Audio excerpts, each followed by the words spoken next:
मैं आगे बढ़ता हूँ। प्रोफेसर सीमा माथुर हैं। सीमा जी, आज़ादी के 75 साल में, क्योंकि ये भी सपना था कि भारत को बहुत शिक्षा के स्तर पर भी आगे लेके जाना है, दलित बहुजन आदमी को शिक्षित करना है, पिछड़ों को शिक्षित करना है। आप चूंकि एकेडमिया से जुड़ी हुई हैं, एकेडमिक लेवल पे आपको लगता है कि जो दलित पिछड़े बहुजन हैं, आदिवासी समाज के लोग हैं, वो शिक्षा के स्तर पर आगे बढ़ पाए हैं, उनकी भागीदारी की गारंटी हुई है, हमारे कैंपसेस में डाइवर्सिटी आई है, उसको एकेडमिया के लिहाज से आप कैसे देखते हैं?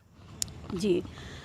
सुमित जी, बहुत अच्छा सवाल है, लेकिन खाली इसका जवाब एकदम से 10 मिनट में या ऐसे नहीं हो सकता, क्योंकि जब हम आज़ादी की बात कर रहे हैं, पूरा सफ़र हम देख रहे हैं 75 सालों का, तो जहाँ तक शिक्षा की बात है, तो अगर एनरोलमेंट के आंकड़े उठा करके देखें तो वहाँ पर हम अगर 100% आंकड़ा देख रहे हैं कि एनरोलमेंट चल रहा है, जो अभी गवर्नमेंट ने जो शुरू किया है कि सबके लिए शिक्षा होनी चाहिए, तो जो हायर लेवल तक, मतलब 12th के बाद, हायर सेकेंडरी के बाद जब कॉलेज में बच्चा पहुंचता है, तो वहाँ तक पहुँचते पहुँचते 10 बच्चे रह जाते हैं, और जब पीएचडी करते हैं तो वहाँ पर एक भी नहीं बचता है।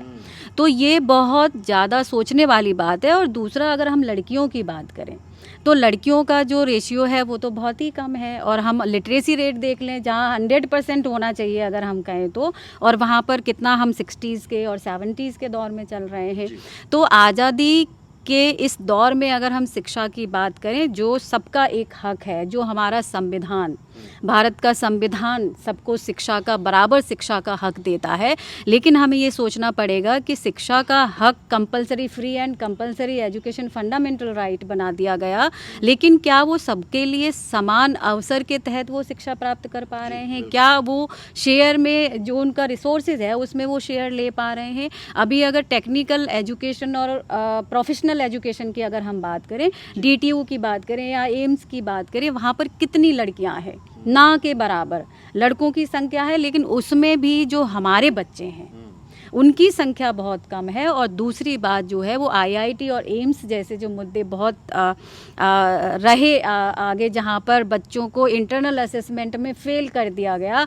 और अभी हाल की जो बात है, जेएनयू में जो पीएचडी के लिए छात्रा आई हमारे समाज से, आप सोचिए उसको इंटरव्यू में 1 नंबर दिया गया कि जो पढ़ के आई है, शुरू से एमफिल जो करके आई है, और उसको सिर्फ 1 नंबर मिलेगा। तो कहीं ना कहीं इस तरह की जो व्यवस्था है, जो ये सोच है कि जो विभेदकारी जो सोच है, जाति पर आधारित जो सोच है, जो ब्राह्मणवादी जो सोच है कि सत्ता में आने ही नहीं देना है, और सत्ता में आएंगे लोग कैसे? जब उनके पास शिक्षा होगी।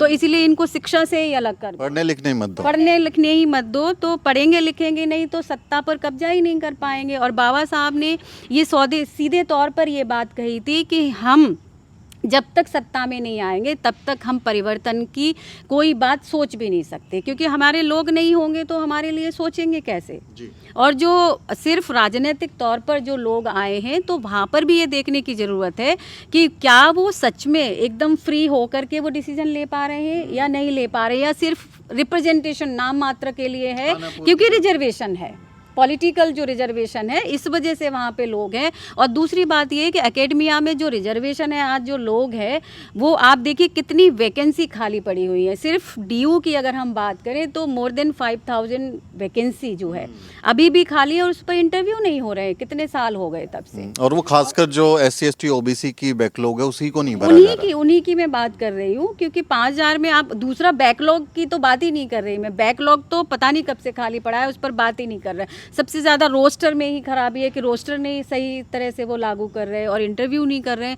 ये तो एजुकेशन पर जब पाबंदियाँ ऐसे लगेंगी, स्कूल से लेकर के हायर एजुकेशन तक, तो फिर लोग आ ही नहीं पाएंगे, सत्ता में काबिज नहीं हो पाएंगे। दूसरी बात ये है कि जो ये जातिवादी जो व्यवस्था है, जो संविधान लागू होने के साथ ही ख़त्म हो जाती है कहीं ना कहीं, वो इतने तीव्र गति से लोगों के मन में, दिमाग में, सत्ता में काबिज है कि जाति के नाम पर लोगों के साथ अत्याचार हो रहा है।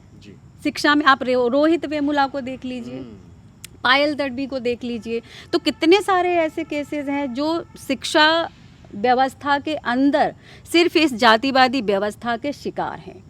तो ये, और दूसरी बात ये है कि अगर हम एकेडमिया में अगर सिर्फ प्रोफेशनल देखें कि कितने हमारे लोग वहाँ पर पहुँचे हैं, कितने वाइस चांसलर हैं हमारी कम्युनिटी से, ओबीसी, एससी, एसटी, आप देख लीजिए आंकड़े सबके सामने हैं, आते हैं। तो लोग चाहे कितना भी गाना गाते रहें कि आज़ादी के 75 वर्ष हम मना रहे हैं, अमृत महोत्सव मना रहे हैं, लेकिन हमें फिर से मंथन करने की ज़रूरत है कि हम कहाँ पर हैं, हमारा रिप्रेजेंटेशन कहाँ पर है। तो ये फिर से सोचने की ज़रूरत है, और तभी हम ये कह सकते हैं कि जो हमारे पुरखे रहे, खास करके जो लक्ष्मण जी ने भी जो नाम लिए, बाबा साहब का नाम लिया, पेरियार का नाम लिया, और सावित्रीबाई फुले का नाम मैं ऐड करना चाहूँगी, फातिमा शेख का, तो ये सब वो लोग हैं जिन्होंने शिक्षा को सबसे बड़ा हथियार बताया हमारे हाथों में सत्ता पे काबिज होने के लिए, और वही हमसे कहीं ना कहीं छीना जा रहा है। आप देखिए जाति व्यवस्था, बच्चे छोटे छोटे क्या जानते हैं कि मिड डे मील में कोई जो है वो दलित महिला खाना बना रही है, वो बच्चे बाइकआउट कर रहे हैं उसका कि हम नहीं खाना खाएंगे इसका 75 साल में भी बदला नहीं मामला। बिल्कुल नहीं बदला है, ये तो अभी की ताज़ा तरीन घटनाएं हैं। दूसरा, एट्रोसिटीज़ कितनी लगातार बढ़ती जा रही है, सिर्फ महिलाओं पर नहीं, एससी एसटी पूरा समाज जो बहुजन समाज है उस पर, और उसमें दलित महिलाओं के ऊपर तो चर्चा ही बहुत कम होती है। कहीं ना कहीं उनको पूरा छोड़ दिया जाता है, या फिर एक सिंपल जो है ये कह दिया जाता है कि बहुजन समाज पर जो है वो कुछ एट्रोसिटीज़ की घटनाएं लगातार बढ़ रही हैं। लेकिन उन सबको डिफरेंट तरीके से, अलग तरीके से देखने की ज़रूरत है, एक नज़रिया के साथ। तभी हम कह पाएंगे कि सच में इस आज़ादी का पूरा जो रास्ता हमने तय किया है उसमें हम किस पायदान पर और कितने ऊंचे उठ पाए हैं, और हमें कहाँ जाना है।